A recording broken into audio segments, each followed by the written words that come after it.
আসসালামু আলাইকুম, আমি মেহসাবিন মাহবুব মিঠি। আজ আমি মাইক্রোসফট এক্সেলের ৩টি ফাংশন র্যাঙ্ক, কাউন্টিভ এবং মডের কাজ দেখাবো। প্রথমে আমি কিছু শিক্ষার্থীর নাম ও নাম্বারের একটি টেবিল তৈরি করে রেখেছি। এখন C2 সেলে আমি র্যাঙ্কের ফর্মুলা লিখব।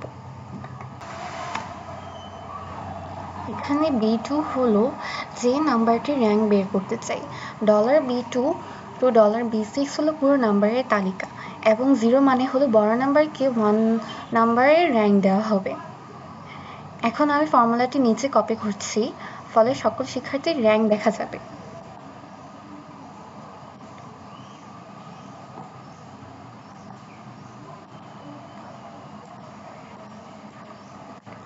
এরপর কাউন্টিভ ব্যবহার করছি। E2 সেলে আমরা কাউন্টিভের ফর্মুলা লিখছি। দ্বিতীয় সেলে ফর্মুলা লেখার পর দ্বিতীয় সেলের ফর্মুলাটি হচ্ছে equal countif B2 to B6 greater than equal 80। এটি লিখলে 80 বা তার বেশি নম্বর পাওয়া শিক্ষার্থীদের সংখ্যা দেখা যায়। অর্থাৎ এখানে 80 অধিক বা 80-র মধ্যে পাওয়া স্টুডেন্টের সংখ্যা হচ্ছে 3 জন, 85, 91 and 80। সবশেষে মড ফাংশন দেখাচ্ছি।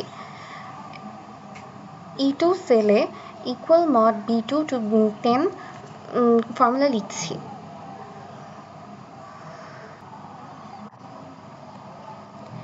এটি B2 সেলের নাম্বারকে 10 দিয়ে ভাগ করলে যে ভাগশেষ থাকে তা দেখায়।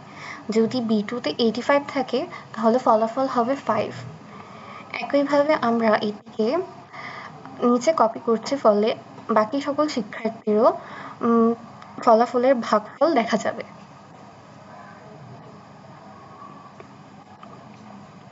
এটি ছিল এক্সেলের র্যাঙ্ক, কাউন্টিভ ও মডের ফাংশনের ব্যবহার। Thank you.